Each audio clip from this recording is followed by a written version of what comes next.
Hoy en el baúl de los libros hablaremos de Sospecha de Alfred Hitchcock, basada, como sabemos, en la novela Before the Fact. Eso es. Una película que, bueno, bajo esa capa de thriller romántico, se mete de lleno y de forma magistral en la cabeza de una mujer que está, pues, totalmente atormentada por la duda. Es una exploración fascinante de cómo Hitchcock juega con lo que vemos, con lo que queremos ver, y crea una atmósfera, asfixiante, de miedo, de incertidumbre. Efectivamente. Y vamos a analizarla a fondo, ¿no? Poniéndola frente a frente con su origen, con la novela Before the Fact de Francis Iles, que es, bueno, muchísimo más oscura. Ya. Veremos cómo esas limitaciones de la censura de Hollywood de la época y, claro, la genialidad de Hitchcock para, digamos, esquivarlas, transformaron por completo la historia. Se pasa de una certeza brutal a una ambigüedad muy, muy perturbadora. Pues sí, arranquemos con la película, si te parece. Conocemos a Lina McLeod, que interpreta a John Fontaine, papelón que le valió el Oscar, por cierto. Merecidísimo. Es la típica joven, de familia bien, de la campiña inglesa, pero es tímida, un poco apagada, casi como resignada a quedarse para vestir santos, ¿no? Y de repente, ¡boom!, aparece él, Johnny Aysgarth, un Cary Grant que es que te derrite, irresistiblemente encantador. Totalmente. Guapo, divertido, un vividor nato. Pero, ojo, también descubrimos enseguida que es un jugador empedernido y con una ética, digamos, bastante laxa. El flechazo es inmediato, sobre todo para Lina, claro, que ve en Johnny como una puerta de salida a esa vida tan monótona y predecible que lleva. Y nada, en contra de la opinión del padre, que algo se olía ya. Que tenía buen ojo el hombre. Se casa con él de forma súper impulsiva, cegada por esa imagen idealizada, por el deseo de escapar. Pero claro, el cuento de hadas dura lo que dura la luna de miel. Y ni eso. Bueno, es que la luna de miel ya empieza con trampas. Una luna de miel por todo lo alto, por cierto, pero financiada, sin que Lina lo sepa bien al principio, con dinero que Johnny ha sacado de aquí y de allá, de forma poco clara. Ahí empiezan las primeras grietas serias. Se destapa el pastel. Johnny está completamente arruinado, no tiene ni la más mínima intención de trabajar y encima es un mentiroso compulsivo. Su vida es un continuo pedir préstamos que no devuelve, pequeñas estafas, usar su encanto como si fuera una tarjeta de crédito. En fin. La confianza de Lina, lógicamente, empieza a hacer aguas por todas partes, se tambalea. Y esa desconfianza inicial, que podría quedarse en «vaya cara dura tengo por marido», da un salto cualitativo. Se convierte en algo mucho más siniestro con la muerte de Vicky. Ay, pobre Becky. El amigo bonachón, el socio de Johnny. Un tipo entrañable que, qué casualidad, le había prestado a Johnny una suma de dinero bastante importante. Y Vicky muere en París en un viaje de negocios que, curiosamente, Johnny le había insistido muchísimo en que hiciera, justo ese viaje. Lina, que ya estaba con la mosca detrás de la oreja, empieza a atar cabos muy inquietantes. Descubre que Johnny ha estado mirando cosas sobre venenos que no dejan rastro, que ha preguntado por los detalles del seguro de vida de ella, de Lina, y que, bueno, lejos de estar afectado por la muerte de su amigo, parece casi aliviado. La acumulación de estas coincidencias, entre muchas comillas, lleva a Lina a una conclusión que la deja helada de terror. Claro. Su marido no es solo un sinvergüenza y un estafador, es un asesino. Y lo peor de todo es que cree firmemente que ella es la siguiente en la lista, para cobrar su seguro de vida. Es terrible. Y toda esa angustia, todo ese miedo, cristaliza en una escena que es, historia del cine, una de las más famosas y analizadas de Hitchcock, la del vaso de leche. Mítica. Lina está enferma, en la cama, vulnerable, y Johnny sube, muy solícito él, a llevarle un simple vaso de leche. Este momento es el ejemplo perfecto de cómo Hitchcock cambia la certeza del libro por la pura percepción subjetiva de Lina. Es que la tensión que genera con tan poco es increíble. Y visualmente, cómo está rodado eso. Ese vaso parece casi nuclear, con esa luz interior. Totalmente. Esa iluminación no es gratuita para nada. Funciona a muchos niveles. Por un lado, simboliza esa pureza que Lina siente que se ha perdido, que se ha corrompido en su matrimonio. Ya. Pero sobre todo, es la materialización visual de su sospecha. Hitchcock aquí es un genio. No nos dice si la leche está o no envenenada. Lo que nos enseña, a través de esa luz tan rara, tan luminosa, es que para Lina, en su estado de paranoia total, ese gesto cotidiano, normalísimo, se ha vuelto una amenaza de muerte. Vemos el mundo a través de sus ojos. Exacto. Vemos el mundo a través de sus ojos aterrorizados. Es la subjetividad hecha imagen, pura y dura. Es fascinante cómo lo plasma. Pero a ver, para entender bien esa transformación que hace Hitchcock, tenemos que ir a la fuente original. A la novela Before the Fact, de Francis Iles, que era un seudónimo de Anthony Berkeley Cox. Y aquí, prepárense, porque el panorama cambia. Pero radicalmente. Madre mía. Absolutamente. La novela es muchísimo más oscura. Aquí no hay ambigüedad que valga. Es directa, es perturbadora, desde la primera línea casi. Sí, de hecho, arranca prácticamente diciéndote quién es Johnny sin tapujos. Hay una cita inicial que es demoledora, algo así como: algunas mujeres dan a luz a asesinos, otras se acuestan con ellos y algunas, pues, se casan con ellos. Blanco y en botella. No deja ni una rendija para la duda. El narrador nos lo dice claro. Johnny es un asesino. Punto. Con esa premisa, claro, el enfoque de la novela es totalmente distinto al de la peli. Ya no va de la sospecha de Lina, sino de la confirmación del horror y de su viaje psicológico al asumir quién es su marido en realidad, y de una forma muy retorcida, aceptar su destino. La Alina de la novela, es un personaje mucho más complejo, más oscuro también. Su amor inicial se va pudriendo, se transforma en una mezcla súper tóxica de miedo, resignación, fatalismo, incluso una especie de complicidad pasiva.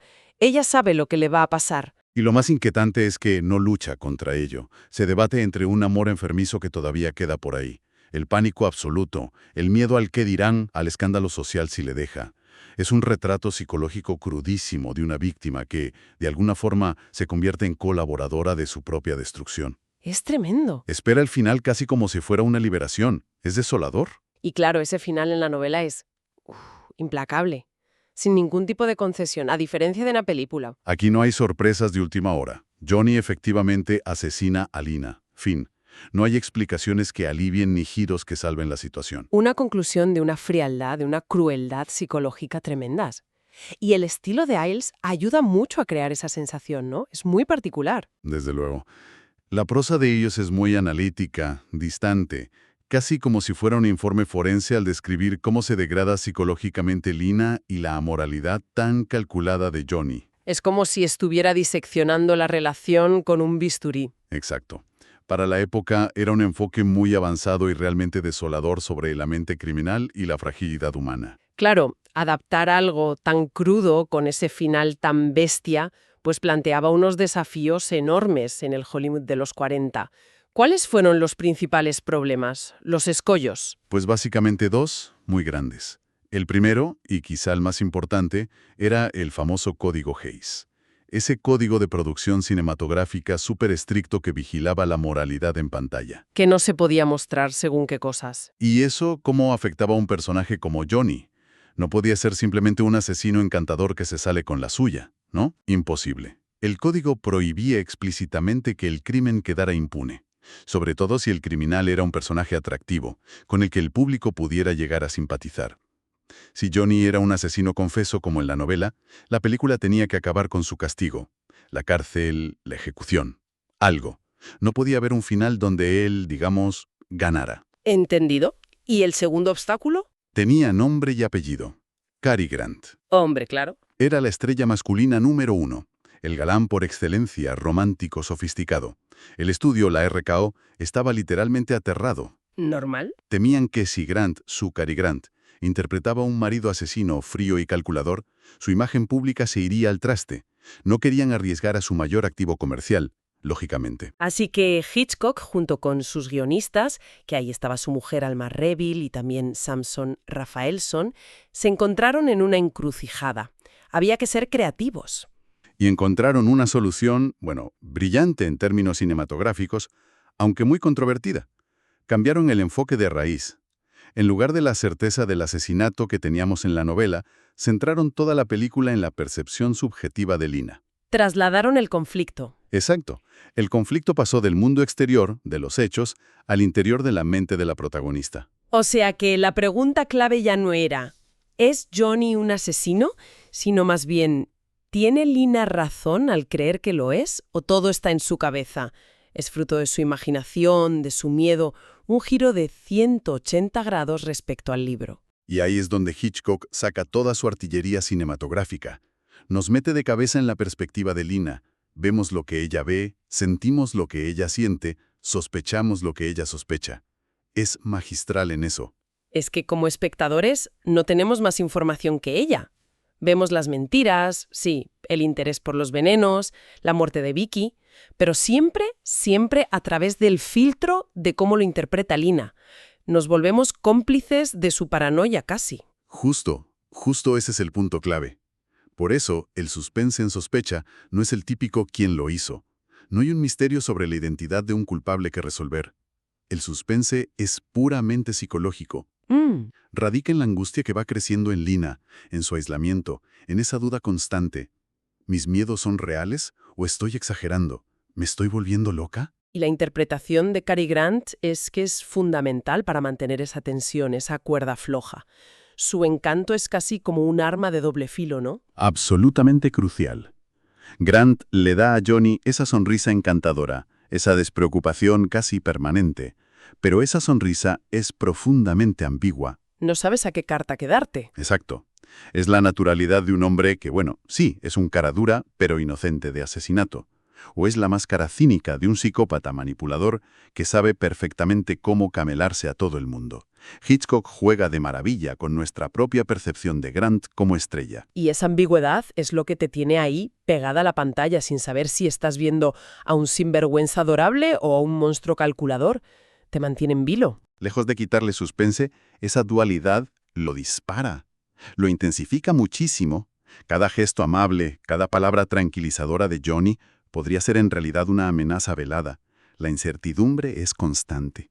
Agobia. Pero claro, todo este edificio de ambigüedad, de tensión psicológica, también construido, pues se tambalea un poco o bastante con el final de la película.